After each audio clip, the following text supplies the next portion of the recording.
Ya. Jadi saya lanjutkan tadi. Jadi sekali lagi, kalam himbil basor, sekejap mata, ketipan mata. Ya tidak bisa dilihat jemaah. Maksudnya apa? Semua sudah kehendak Allah. Tiap detik, tiap napas kita. Jadi semua itu ujian jemaah. Sekali lagi, kalau kita sadar akan merasa nikmatnya ibadah, kita bisa ngaji. Oh ya Allah, Allah menghendaki kebaikan. Saya bersyukur. Saya harus bersyukur. Dan saya kasihan sama orang-orang yang belum dapat hidayah. Semakin apa? Semakin kasihan sama orang yang tersesat. Semakin kita punya rahmat, punya kasih sayang jamaah. Tapi kalau kita sombong, merasa, oh ini karena usaha saya. Kalau saya tidak usaha, mana mungkin terjadi? Gimana jamaah? Kalau Allah tidak menghendaki, Nabi Nuh itu loh, sudah 950 tahun, anaknya, putranya langsung keturunannya, Kanan dan istrinya, tidak dapat hidayah. Padahal kurang apa beliau?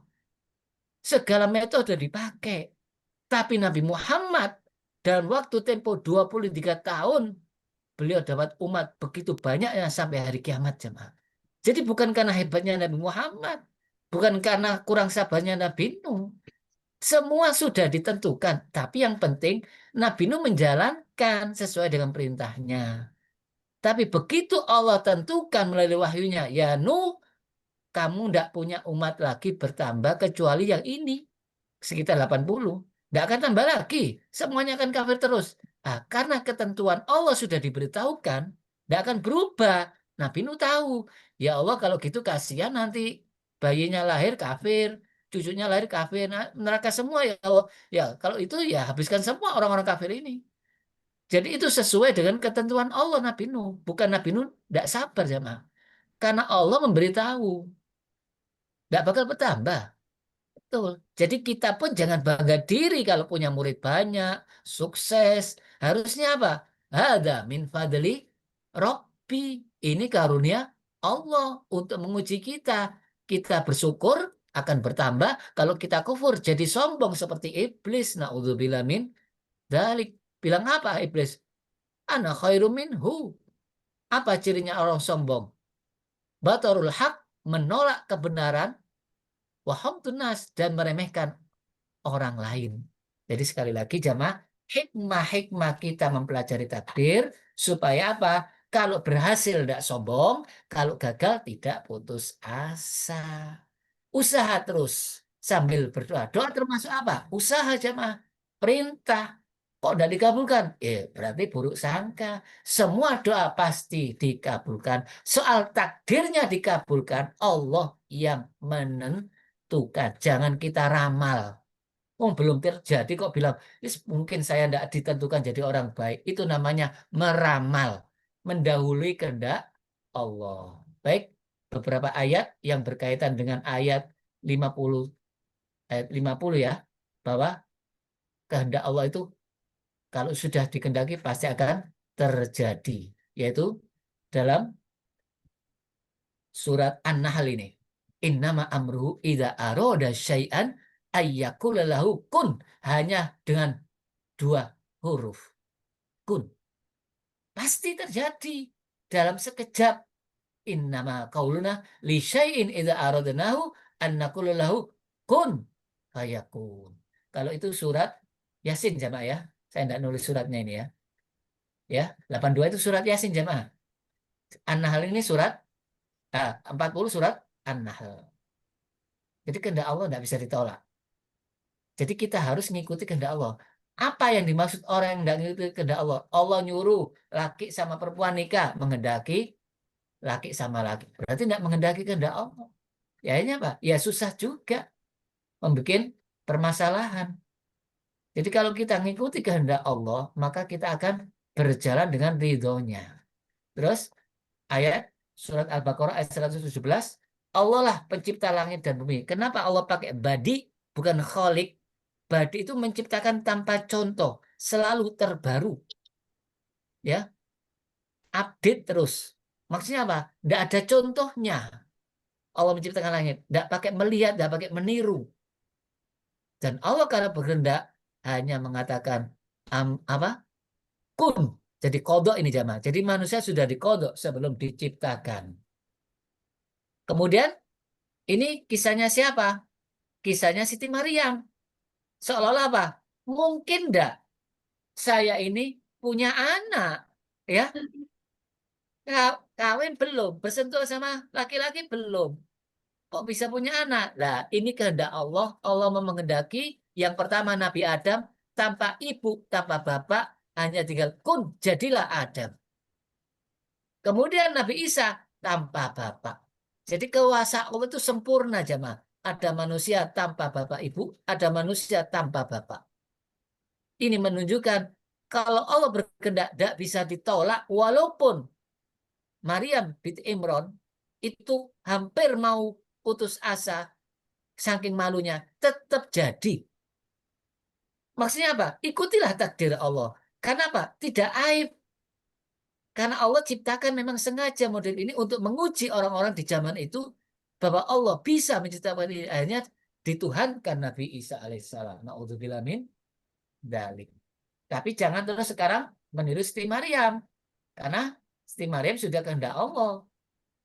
Ya, tanpa suami melahirkan tidak mungkin. Itu biasanya berzina. Na'udzubillah min dzalik. Karena beliau dari awal dilahirkan tidak pernah bersentuhan dengan manusia kecuali Nabi Zakaria. Dan beliau masih apa? Masih itu hubungan darah. Dan seorang nabi tidak mungkin berbuat zina, tidak mungkin melakukan perbuatan nista, kemungkaran, berbuat keji. Maka itu wajar Siti Maryam dapat anak dengan tujuan untuk menunjukkan kekuasaan Allah. Kemudian contoh yang lain dalilnya tentang kiamat. Wama amrus sa'ah. Kiamat itu jamaah seperti kedipan mata bahkan lebih cepat akrab. Jadi Allah kuasa. Kiamat yang hancurnya seluruh alam. Apalagi kita hanya seorang diri. Maka itu aneh kalau orang melawan Allah. Melawan kehendak Allah seperti iblis. Ya, tidak bisa. Pasti iblis akan kalah. Kemudian Rasulullah bersabda, sesungguhnya Allah berfirman, wahai hamba-hambaku, kalian itu semuanya pendosa. Kecuali yang saya maafkan. Ya, tuh. Jadi jangan merasa bersih. Wala tuzakku anfusakum. Semua punya dosa, jangan. Semua pernah berbuat dosa. Nabi Adam pernah. Cuma Allah jaga. Akhirnya tidak ada yang mengingatkan. Allah langsung ingatkan. Jadi itu pengertiannya para Nabi maksum. Allah langsung yang menegur. Allah langsung yang mengingatkan. Tapi apa hikmahnya? Supaya jangan merasa sombong. Jangan merasa paling bersih. Ya, jadi semua bisa bersih karena Allah yang membersihkan. Allah yang memuliakan. Dari awal Nabi Adam diciptakan, Allah muliakan dengan apa? Semua malaikat sujud. Jadi bukan karena ibadahnya. Bahkan ilmunya Allah ajarkan semuanya. Malaikat banyak yang tidak tahu. Padahal malaikat lebih dulu diciptakan. Kemudian hadis berikutnya, mohon ampun. Ini rahasianya jamaah. Jadi jangan merasa tidak mungkin saya berbuat dosa. Sekali lagi, jangan sombong jamaah. Ya, kita ini dikasih syariat. Apalagi Allah melarang sesuatu, mesti akan terjadi. Tapi kita tetap usaha jamaah. Tetap usaha dan mohon kepada Allah, ya Allah jauhkan kami dari kemungkaran, dari perbuatan dosa. Kita mohon amal-amal yang mendekatkan kepada Allah. Dan kita awali kajian tafsir ini dengan doa-doa. Jadi Allah Maha Pengampun jamaah selama terus sampai di tenggorokan dan jangan menghina manusia yang masih dalam kesesatan yang berlumur dosa. Bisa jadi di akhir ajalnya seperti orang yang telah membunuh 100 kemudian bertobat langsung diampuni sama Allah. Kalian semuanya fukara, miskin, lahir dari air mani itu pun ciptaan Allah. Tidak punya apa-apa. Kok bisa merasa dirinya hebat? Ya, Allah yang berikan kecukupan. Maka itu sudah sepatasnya kita harus bersyukur, menolong orang yang kekurangan, membantu orang yang kekurangan. Ya, jadi Allah yang kasih kekayaan. Jadi ini tujuan kita belajar takdir. Masih ada kelanjutannya dengan ayat yang kemarin. Jadi kalau Allah menghendaki kaya seperti Nabi Sulaiman, tidak ada satupun yang bisa menolak. Kalau Allah menghendaki jadi pemimpin seperti Nabi Sulaiman, tidak ada satupun yang bisa menolak. Kalau Allah mau mengazab Fir'aun, tidak ada satupun yang bisa menolak. Mau mengazab Korun, tidak ada satupun yang bisa menolong. Jadi kehendakku kata Allah hanya mengatakan jadi kun, maka jadilah dia. Jadi mudah bagi Allah. Dan kisah nyata jamaah, yaitu kisahnya Nabi Sulaiman alaihissalam, yang mana beliau minta kepada apa anak buahnya, pembesar-pembesarnya, yaitu tentaranya, baik dari bangsa jin dan manusia, bahkan kewan, ditanya siapa yang sanggup mendatangkan singgasana Ratu Balqis. Karena apa? Supaya dia datang berserah sebelum Islam. Kalau Islam kan tidak bisa dikuasai jamaah. Tapi kalau sebelum Islam, maka jadi harta rampasan jamaah. Ini maksudnya Nabi Sulaiman. Jadi sebelum mereka melawan kemudian berserah diri, hanya apa?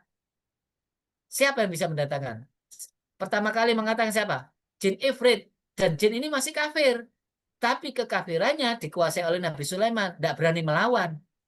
Jadi jangan dikira kalau pemimpinnya Islam semuanya pasti Islam. Tidak jamaah. Hanya tunduk, patuh terhadap aturannya. Sebab kalau tidak tunduk, bisa mati. Karena Allah memberikan kekuasaan kepada Nabi Sulaiman untuk bisa menyiksa atas perintah Allah. Tapi Ifrit bilang apa? Lakawiyun amin, saya kuat. Ini kesombongan pada jin jemaah. Seolah-olah apa? Nabi Sulaiman butuh yang lebih cepat. Masa nunggu bubarnya majelis. Akhirnya Nabi Sulaiman minta siapa yang mampu? Ternyata orang yang beriman. Siapa yang punya ilmu? Yang Allah kasih ilmu, apa katanya? Sebelum kedipan mata, saya akan mendatangkan. Tapi ini semuanya minta kepada Allah Subhanahu wa Ta'ala. Jadi kehendak Allah itu sebelum kedipan mata. Sehingga sana Ratu Balkis pindah. Jadi kalah Donald Trump jemaah. Yang menculik siapa itu? Presidennya Venezuela. Itu kan masih banyak yang mati. Ini langsung Ratu Balkis sehingga sananya pindah. Dalam tidak sampai kedipan mata. Tapi sekali lagi ini kuasa Allah. Akhirnya Nabi Sulaiman sadar, walaupun anak buahnya, pasukannya bisa melakukan ini, tapi kan minta sama Allah. Maka bilang apa? Ini bukan karena aku yang berkuasa. Hada min fadli Robbi. Jadi sekali lagi, selama kita di dunia, walaupun dalam puncak kekuasaan itu ujian jamaah. Menguji kekuasaan, menguji kenikmatan. Ingat Allah atau kufur. Kalau kufur, lain kafartum in azabi lasyadid. Semakin Allah kasih istidrat naudzubillah min dalik. Ini kisah nyata. Kalau kekuasaan Allah itu luar biasa. Baik, kita lihat tafsirannya ini supaya tambah jelas. Jadi menurut terjemahan tafsir Ibnu Katsir, jadi jin ifrit ini yang dipercaya oleh Nabi Sulaiman untuk mencari permata, menjaga permata. Jadi pasukannya banyak Nabi Sulaiman, tidak ada satupun tandingannya. Ya, kemudian Nabi Sulaiman dengar jin ifrit seperti itu kurang cepat. Ya inilah Allah kasih kemampuan bisa melebihi segala-galanya. Jadi tidak ada yang mampu. Tapi Nabi Sulaiman sekali lagi yang pandai bersyukur. Sampai berdoa, Auzini an ashkura nikmataka allati amta alayya. Tidak minta apa-apa. Ya Allah berilah saya ilham supaya bisa bersyukur. Ya, jadi supaya ditunjukkan bahwa Ratu Balkis itu yang merasa dirinya hebat. Ternyata masih ada yang lebih hebat. Siapa? Kuasanya Allah. Jadi bukan mengaku aku Nabi Sulaiman. Ini kuasanya Allah. Akhirnya Ratu Balkis Islam jemaah. Tunduk terhadap Nabi Sulaiman tanpa peperangan. Jadi tidak ada satupun di dunia ini sejak dulu sampai sekarang bahkan hari kiamat tidak ada yang punya kekuasaan seperti Nabi Sulaiman. Di mana pasukannya dari bangsa jin, manusia dan binatang. Semua bisa diperintah atas Nabi Sulaiman. Itu semuanya ditundukkan oleh Allah Subhanahu wa Ta'ala. Supaya apa? Inilah cara-caranya Allah. Kalau Nabi Sulaiman berhadapan dengan orang-orang kuat, Allah kasih mujizat lebih kuat lagi. Kalau Nabi Musa berhadapan dengan tukang sihir, Allah kasih kekuatan, di atasnya tukang sihir. Kalau Nabi Muhammad mukjizatnya di zamannya orang ahli sihir dikasih Al-Quran yang melebihi dari sihir dan bukan sihir. Itu tujuannya para nabi dikasih mukjizat supaya apa? Mereka tunduk bahwa saya ini utusan Allah, bukan untuk kesombongan Nabi Sulaiman, Pak. Sekali lagi, Nabi Sulaiman tidak pernah sombong. Bilang apa? Ada min fadli Rabbi. Jadi orang kalau selalu ingat Allah, bertambah nikmatnya. Tapi kalau mengakui karena kepintaranku seperti Korun, habis. Mengakui kekuasaannya seperti Fir'aun, habis. Bahkan mengaku dirinya Tuhan, naudzubillah min dzalik.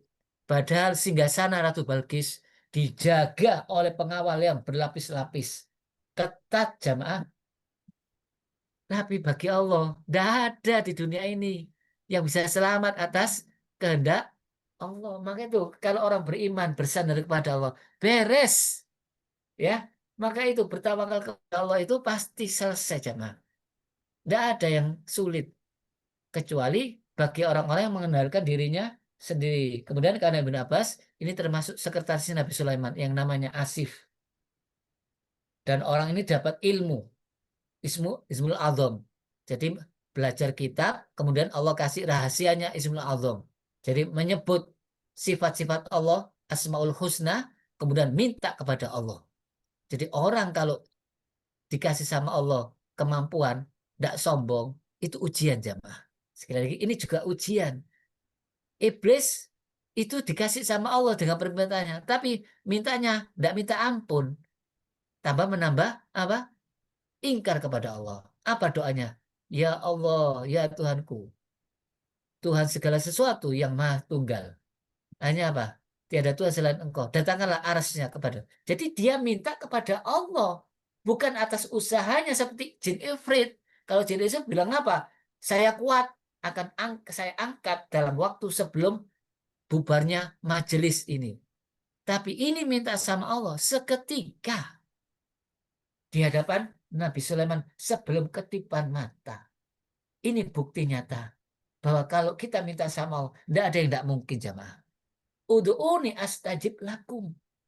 Yang penting mintalah yang diperintah. Jangan yang dilarang seperti Nabi Nuh minta kepada Allah. Ya Allah itu anakku selamatkan. Loh, itu kan kafir. Katanya semua orang kafir hancurkan. Jadi doa pun harus ada tuntunannya. Jangan sampai kita mendoakan orang-orang yang sudah mati dalam keadaan kufur, syirik, kita mintakan ampunan. Sudah, tidak masuk kategori orang beriman, maka salah. Tapi kalau selama masih hidup kita doakan supaya dapat hidayah, maka itu dibenarkan jemaah. Seperti Nabi Muhammad, Allah mahdi qaumi fa innahum la ya'lamun. Padahal kaumnya telah apa? Menyiksa, melempari sampai berdarah. Tapi Nabi Muhammad masih berdoa, ya Allah berikan kaum kami, umat kami hidayah karena mereka tidak tahu. Jadi sekali lagi, kehendak Allah tidak bisa ditolak jemaah. Maka sebenarnya kita juga mengaji atas kehendak Allah. Maka bersyukurlah kita ini. Bersyukurlah kita ini jamaah. Syukurnya melebihi dari segala-galanya. Karena nikmat Allah yang paling besar iman, hidayah. Banyak orang yang tahu ilmu. Banyak orang yang ngerti Quran. Tapi nyatanya justru tidak bisa menjalankan. Bahkan menyelewengkan firman Allah. Bahkan membuat hal-hal yang baru. Na'udzubillah min dzalik. Berikutnya ayat yang ke-51. Tafsirannya, walaqad ahlakna asya'akum. Sungguh demi Allah kata Allah, kami telah membinasakan orang-orang yang serupa kalian. Mau enggak kalian mengambil pelajaran? Jadi pelajaran itu enggak nunggu kita kena musibah, jamaah. Jangan nunggu kita kena bencana. Ayo baca Quran, banyak kisah-kisah nyata. Bukan dongeng yang semata-mata seperti dongeng kancil. Seolah-olah apa? Fiktif, bukan. Buktinya banyak, ya. Contohnya kisah Nabi Ibrahim, buktinya masih ada. Zam-zam, air zam-zam, jejaknya Nabi Ibrahim, telapak kakinya, bangunan Nabi Ibrahim. Cuma manusia kalau udah dikasih iman, tetap tidak akan percaya. Walaupun kejadiannya langsung dilihat di YouTube, langsung live kejadian tsunami, kejadian gempa, kejadian longsor, ya sekali lagi jamaah, bahkan penyakit AIDS yang sampai sekarang tidak ada obatnya, HIV. Jadi apa maksudnya jamaah? Harusnya kita ini sadar, jangan nunggu ditegur seperti Nabi Yunus, nunggu ditegur baru taubat. Ya, tidak enak jamaah dimakan ikan paus, di dalam perut ikan paus, di dalam kedalaman laut yang gelap gulita, baru sadar ya selama ini saya menyalahi perintah Allah. Harusnya saya tidak meninggalkan umatku. Dan apa hikmah dari kisah Nabi Yunus jamaah? Di antaranya dalam satu kendaraan, kalau ada orang berbuat dosa kok datang bencana, wah bahaya jamaah. Ikut jamaah, ikut. Maka itu kita saling menasihati. Kalau sudah dinasihati tetap tidak mau, itu bukan salah kita. Seperti kisahnya Nabi Lut. Sudah menasihati kaumnya, tetap tidak percaya, tapi istrinya mendukung, walaupun menyelamatkan diri bersama Nabi Lut, kena jamaah. Itu sudah sunatullah. Ya, tapi kalau kita sudah usaha sesuai dengan perintah Allah, sudah memberitahu dengan cara lemah lembut, kok tetap tidak mau, ya sudah. Jadi tugas Nabi Muhammad, tugas para nabi, tugas para dai, yang pertama melaksanakan perintahnya, meninggalkan larangannya, baru sampaikan. Ya, semua orang rugi. Illalladzina amanu wa amilus solihat, ya. Terus watawasau bil haq, watawasau bis sabar. Jadi Nabi Muhammad pun jadi apa? Hibur, dikasih ketenangan. Sudah, tugasmu hanya menjalankan. Kok ternyata banyak mendustakan sejak dulu sudah seperti ini modelnya kaum-kaum itu. Ya, orang itu sulit untuk mengimani Al-Quran karena apa? Hawa nafsunya bertentangan, jemaah. Bertentangan. Harusnya kita sadar, ya Allah, kok banyak kisah-kisah di Quran hanya hancur-hancur. Dan kisah nyata sampai sekarang, sisanya kaumnya Nabi Musa masih diabadikan sama Allah. Bani Israel. Bahkan jin yang dari awal Nabi Adam masih hidup, yaitu iblis. Kenapa Allah kasih kehidupan? Kenapa kasih umur panjang keturunan Bani Israel? Ya, untuk ujian kita. Bahwa bukti nyata zaman Nabi Musa itu ada. Dan sampai sekarang masih ada sisanya umat Nabi Musa. Bani Israel. Yang telah membunuh para nabi. Yang sering ingkar. Dan sampai sekarang kita lihat. Ya, kok tambah kuat? Tidak jamaah. Itu istidrot. Seperti iblis. Ya, kapan diajukan? Nanti pada ajalnya. Sekali lagi, orang-orang yang beriman, para nabi, para rasul, Allah wafatkan, Allah istirahatkan. Karena pada dasarnya orang yang pensiun, yang sejati itu, kalau sudah tidak ibadah lagi jamaah. Kalau selama masih di dunia, wajib ibadah. Wajib menjalankan perintahnya. Jadi apa? Belum pensiun. Kalau sudah meninggal, almarhum, di alam barzah, selesai. Kalau dalam keadaan husnul khotimah selama di dunia, selama masih hidup, selama belum dicabut rohnya seperti Nabi Adam, masih ada ujian. Ya, sekali lagi, ujian ini untuk mengetahui siapa yang beriman, siapa yang kafir, siapa yang taat, siapa yang durhaka. Yang mau beriman berarti dia menjalani takdir yang baik. Yang tetap tidak mau berarti menjalani takdir yang buruk. Allah tidak pernah memaksa. Allah sudah memberitahu, Allah ngasih kehendak pada kita. Apa buktinya? Kalau kita dikasih makanan yang enak-enak, sama makanan yang tidak enak apalagi bau, mesti kita milih yang enak. Tidak mungkin kita akan makan yang enak. Atau diam. Tidak, saya tidak akan makan. Kalau takdirnya makanan itu akan datang pada saya sendiri. Omong kosong itu jamaah. Tapi kalau sudah perintah, syariat, sok bilang takdir. Saya memang ditakdirkan jadi orang buruk, tidak bisa baik. Nah, berarti orang putus asa. Padahal Allah masih menerima tobatnya. Sebesar apapun dosanya. Biarpun keturunannya seperti Nabi Ibrahim. Apa? Bapaknya pembuat berhala. Penyembah berhala. Tapi Allah kasih hidayah kepada Nabi Ibrahim. Jadi pelopor, jadi orang yang terbaik. Sekali lagi, jangan salahkan Allah. Allah tidak pernah bisa disalahkan karena Allah kuasa. Allah berkehendak. Kemudian ayat berikutnya, wa kullu syai' dan segala sesuatu yang mereka lakukan di zubur wa kullu saghirin wa kabirin mustator. Apa maksudnya? Ini informasi bahwa semua amal perbuatan tidak ada yang dibiarkan. Ingat ucapan kita, lirikan kita, semuanya tidak ada yang sia-sia. May ya'mal mithqala dzarratin khairan yarah. Maka jangan pernah bilang sia-sia hidup. Tidak ada jamaah. Biarpun orang sudah diberitahu, pemerintah sudah diberitahu, buat apa kita berbuat baik? Toh hanya gini aja, toh korupsi terus-menerus. Sudah.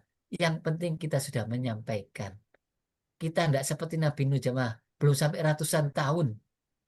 Belum sampai 1 abad Indonesia merdeka jamaah. Ya kan? Belum sampai 1 abad. Maka itu kita harus sabar seperti Nabi Nuh alaihissalam. Hanya terkenal ulul azmi. Jadi semua dicatat. Jangan dikira dibiarkan orang yang korupsi, orang yang melakukan kejahatan. Justru kita bersyukur jadi orang baik. Walaupun sekecil apapun amal kita diperhitungkan jemaah. Karena Allah punya malaikat. Dan semua anggota tubuh kita akan jadi saksi. Sekali lagi, tidak ada kata sia-sia dalam hidup ini. Sekecil apapun perbuatan kita, sekali lagi, Rasulullah pernah mengingatkan kepada Siti Aisyah. Apa katanya? Wahai Aisyah, jauhi dan waspadalah terhadap perbuatan dosa. Walaupun dosa kecil. Wah, dosa kecil. Kan tidak masalah. Wah, bahaya jemaah. Kalau orang sudah meremehkan dosa, seolah-olah tidak dosa, itu berarti orang itu sombong. Berani dengan siksaan Allah.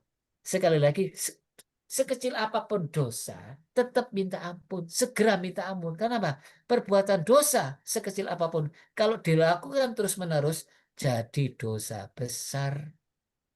Ya kan? Dikit demi sedikit, lama-lama jadi bukit. Lama-kelamaan hatinya kotor, gelap. Hanya apa? Sulit diberitahu. Keras hatinya. Na'udzubillah min dzalik. Sekali lagi, Allah Maha Tahu. Bahkan sebelum terjadi 10.000 tahun yang akan datang. Ya, Allah Maha Tahu. Apalagi yang kita sembunyikan keburukan kita. Maka itu lebih baik kita minta ampun. Kita sadari kita banyak dosanya. Kita sadari dulu pernah lalai. Sebelum kita menghadap Allah, nanti kita tidak sempat minta ampun. Apa? Ditutup mulutnya. Wa nakhtimu wa tukallimuna adim wa tashhadu arjulu bima kanu yaksibun. Ditutup mulutnya, bicara tangannya, bersaksi kakinya, anggota tubuhnya. Ya Allah. Maka itu jangan suka bohong, jangan pencitraan jemaah.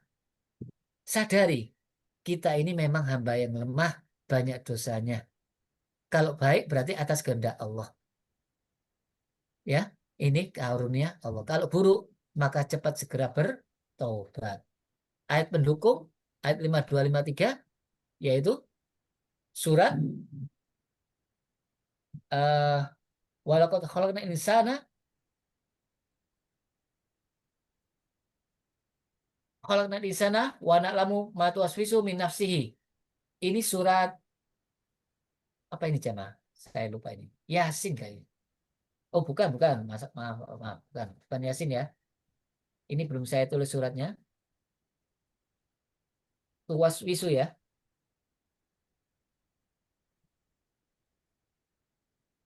Oh, suratnya Qaf jemaah. Surat Qaf. Sekali lagi, Allah tahu bisikan kita. Sedalam apapun hati kita, Allah tahu. Kalau malaikat tidak tahu. Ya, sekali lagi, Allah Maha tahu. Jangan dikira Allah tidak tahu. Apapun yang kalian nampakkan, yang kalian sembunyikan, Allah tahu. Maka lebih baik kita jadi manusia yang jujur. Kalau sama manusia ditutup-tutupi keburukannya, baiknya dinampakkan, percuma. Nanti semua anggota tubuh kita jadi saksi. Jangan jadi manusia yang selalu memberikan pencitraan yang baik. Tok dianggap manusia baik. Naudzubillah min dzalik. Begitu menghadap Allah, orang-orang yang ahlinya masuk surga menurut pandangan orang, yang mati syahid ternyata masuk neraka. Yang ahli Quran, Naudzubillah min dzalik. Pandai membaca Quran, pandai tafsir, pandai ceramah, belajar ke sana kemari ternyata masuk neraka. Apa tujuannya? Supaya dikenal dia orang alim, qori-qoriah, apalagi kiai kondang sudah disebut oleh manusia dan kamu viral, sudah selesai, kamu dapat yang kamu inginkan. Sekarang masuk neraka, naudzubillah, sampai diseret ke apa? Mukanya berjalan di atas kepalanya, naudzubillah min dzalik. Orang yang dermawan juga gitu, jemaah. Kemana-mana dia dermawan, tapi diviralkan, apalagi YouTuber, naudzubillah min dzalik. Hati-hati, jemaah. Allah Maha Tahu. Maka berbuat baik itu sudah untung, tidak perlu diumumkan. Kalau ada orang yang tahu, itu salah satu pahala juga. Kita tidak niat, ternyata ada orang tahu, dapat 2 pahala, ditiru sama orang. Padahal kita tidak ingin memperlihatkan. Kenapa? Amal orang beriman itu istiqomah, ya. Yunfikuna fis-sarra wa dharra. Berinfak dalam keadaan, segala keadaan, kaya, miskin, dalam keadaan sirron wa alaniyah, ya, nampak, tidak nampak, sir atau nampak, berinfak seperti orang tua sama anak, ya, kelihatan orang tidak kelihatan orang, tetap anaknya dijatah. Jadi sekali lagi, jangan kita mengharap pujian manusia. Allah maha tahu. Ma'udzubillah min dzalik. Mudah-mudahan kita selamat, jamaah. Berikutnya, lanjutannya, tafsirnya surat Qaf ayat 17, Allah memberitahu, meskipun di hati manusia dia tetap akan menugaskan malaikat. Allah tahu, tapi ada malaikat sebagai saksi nanti. Jadi manusia tidak bisa mengingkari. Ya, tidak bisa mengelak karena saksinya malaikat. Tapi nanti termasuk tubuhnya sendiri. Jadi malaikat selalu mengawasi kita. Raqib, yaitu selalu mendekati kita. Atid, ya, selalu hadir. Ya, selalu hadir. Jadi kita tidak pernah hidup sendirian, jemaah. Selalu dikawal oleh pasukan-pasukan Allah, para malaikat, ya. Qaid yang selalu duduk, artinya duduk bersama kita, menyertai kita. Jadi jangan merasa kesepian hidup ini, jemaah. Selalu bersama para malaikat, dan kita tidak pernah minta malaikat selalu menyertai kita. Ya, jadi malaikat ini sangat patuh dan setia sama Allah walaupun tidak digaji, walaupun tidak masuk surga. Jadi harusnya kita lebih bersyukur kepada Allah dibanding para malaikat. Karena apa? Malaikat walaupun sudah diciptakan tidak pernah maksiat, tapi malaikat tidak bisa masuk surga. Kita bisa masuk surga. Karena apa, jemaah? Kita punya nafsu. Ya, malaikat tidak punya nafsu. Malaikat selalu berbuat baik terus. Sekali lagi, tidak ada yang tertutup. Semuanya akan dilaporkan. Maka itu, apa, jemaah? Perbanyaklah berbuat baik. Jangan berkata-kata kotor. Dianggap berkata kotor, tidak ada perhitungan. Na'udzubillah min dzalik. Apa katanya Allah dalam ayat berikutnya? Ma yalfidhu min qaulin. Tidak ada satupun ucapan, apalagi kebiasaan orang-orang Surabaya ini. Ya Allah. Ya, kata-kata kotor, pisuan, na'udzubillah min dzalik. Seperti biasa. Padahal ada raqib, atid.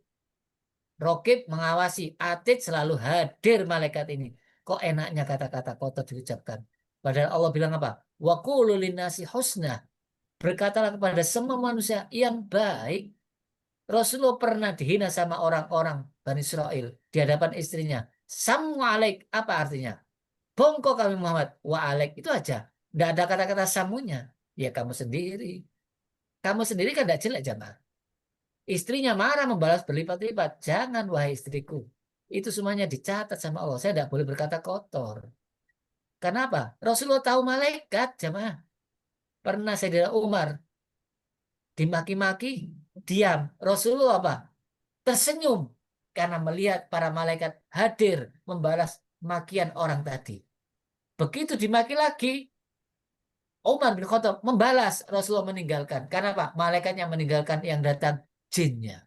Yang menemani Umar bin Khattab. Akhirnya Umar bin Khattab heran, ada apa Rasulullah ini? Kok tidak membela saya?